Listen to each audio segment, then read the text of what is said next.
안녕하세요. 오늘은 단순하고 목적이 있는 삶을 키워드로 수많은 사람의 인생을 바꿔준 미니멀리스트 에리카 라인의 책 나는 인생에서 중요한 것만 남기기로 했다의 한 부분입니다. 미니멀리즘은 물건뿐만 아니라 삶의 방식에 관한 이야기다. 이 책에서는 미니멀리즘을 향한 획일적인 접근 방식을 거부한다. 당신이 상상하는 미니멀리스트의 하얗고 휑한 집을 제안하지 않는다. 각자가 중요하게 생각하는 가치가 다르기 때문이다. 한 가지 모습을 일방적으로 쫓기보다는 자신의 방식으로 변화를 도모해야 한다. 누구나 자신에게 어울린다고 생각하는 방식을 찾을 수 있다. 한 가지 기준만 잊지 않으면 된다. 가장 중요한 것에 많은 에너지를 쏟으며 덜 중요한 것은 지워버려라. 물건을 버리고 소비를 줄이는 일이 미니멀리즘의 핵심으로 보일 수 있으나 실제로는 전혀 그렇지 않다. 인생에서 가장 중요한 것을 생각해 볼 때 물건을 떠올리는 사람은 없기 때문이다. 나를 유혹하는 것들을 차단하라. 딥워크를 수행할 때는 예리한 정신력이 크게 요구된다. 성취감과 에너지를 얻을 수 있는 일이라 해도 이런 상태를 유지하려면 엄청난 집중력과 의지력이 필요하다. 우리의 뇌는 대개 먹는 것, 쇼핑, 비디오 게임, 이메일에 답장하기 등의 요소를 찾아내 집중력이 유지되지 못하게 방해한다. 이처럼 시간을 낭비하는 일을 식별하고 제한함으로써 되도록 그것에 민감하게 반응하지 않도록 노력하라. 주중에 사흘 동안 자신을 관찰해보자. 업무에 열중하지 못하고 방해 요소에 굴복할 때마다 그 순간을 기억해 놓는다. 3일이 지나면 자신이 어떤 방해에 쉽게 유혹당하는지 명확하게 파악할 수 있을 것이다. 그 결과를 토대로 자신을 더욱 세심하게 관찰하고 제한 범위를 설정하면 중요하지 않은 일에 시간을 낭비하지 않을 수 있다. 예컨대 SNS를 체크하느라 중요한 일에 집중할 수 없다면 스마트폰의 스크린 타임 모니터링 기능을 이용해 하루 동안 SNS를 하며 보내는 시간을 추적하라. 와이파이 사용 환경을 강제로 차단하거나 스마트폰 차단 앱을 활용해보자. 멀티태스킹은 NO. 우리는 한 번에 여러 가지 일을 수행하며 자신이 멀티태스킹을 하고 있다고 생각한다. 하지만 실제로는 뇌가 한 임무에서 다른 임무로 신속하게 전환하는 것이다. 임무를 전환하는 과정에 손실되는 시간을 전문 용어로 전환 비용이라고 일컫는다. 손실되는 몇 초의 시간이 사소해 보일 수 있지만 줄기차게 임무를 전환하다 보면 그때마다 축적된 시간은 결코 짧지 않다. 멀티태스킹은 겉보기에는 효율적인 것 같아도 실제로는 그 반대다. 시간을 낭비하게 되고 실수도 자주 일어난다. 그뿐만 아니라 가장 중요한 작업에 집중할 때 필요한 연료인 뇌의 글루코스 산화 효소를 소모시킨다. 직장에서 멀티태스킹을 하는가? 팟캐스트를 들으면서 행정 업무를 처리하는가? 매장에서 교대하는 시간에 현금을 세면서 동료와 잡담을 하는가?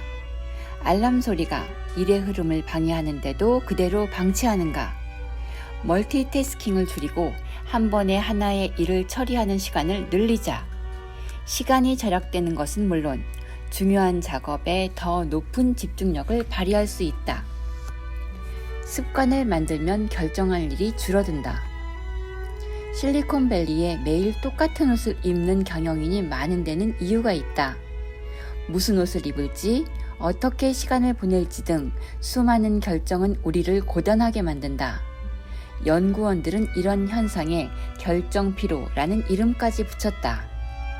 아무리 사소해 보이는 결정일지언정 결정을 줄이면 인지적 부담이 가벼워지고 머리가 한층 맑아진다. 무언가를 습관으로 바꾸면 의식하지 않아도 자동으로 일을 수행할 수 있다.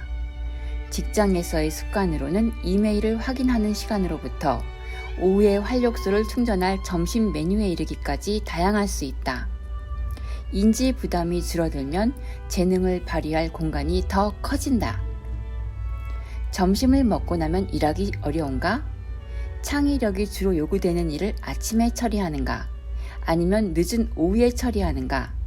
자신의 몸과 마음의 리듬을 제대로 파악하고 있으면 언제 어떤 업무를 수행해야 가장 효율적인지 알 수 있다. 집중력이 떨어지는 시간에 회의 일정을 잡는 것도 좋고, 남의 방해가 없는 혼자만의 시간을 가장 힘든 업무에 할애하는 것도 좋은 방법이다. 일과를 계획할 때는 자신의 일상적인 에너지 흐름을 고려하라. 밖으로 나가라.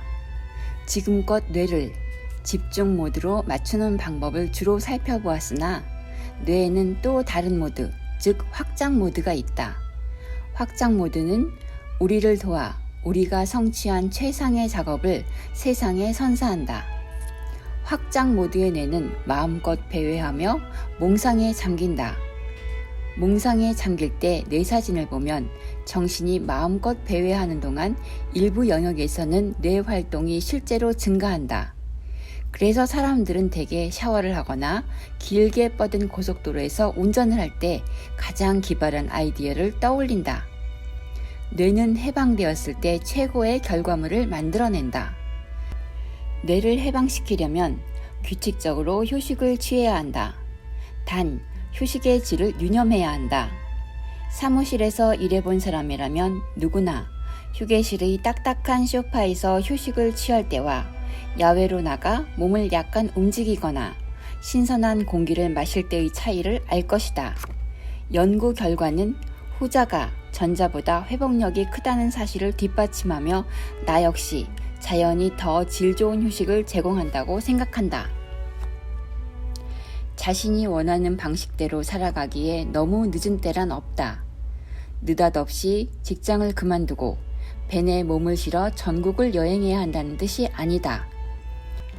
무언가를 배우는 일부터 여행을 하거나 그냥 집에서 더 의미 있는 시간을 보내는 일까지 당신이 마음속에 그리는 일과 삶의 균형을 맞추기 위한 변화는 오늘부터 시작될 수 있다. 항상 물질적인 욕구에만 초점을 맞춘다면 사소한 것에 담긴 아름다움을 찾아낼 수 없다. 아침에 집을 나설 때 코끝에 닿는 공기 냄새, 저녁을 차리는 동안 부엌 창밖으로 보이는 아련한 핑크빛 하늘, 하루 일과를 끝낼 무렵 배우자가 쓰레기통 비우는 소리, 사랑하는 사람들과 함께 먹는 식사, 이는 모두 우리가 사고 싶은 물건에 집착할 때 관심 밖으로 밀려나곤 하지만 항상 존재하는 기본적인 것들이다. 100번을 강조해도 부족하다.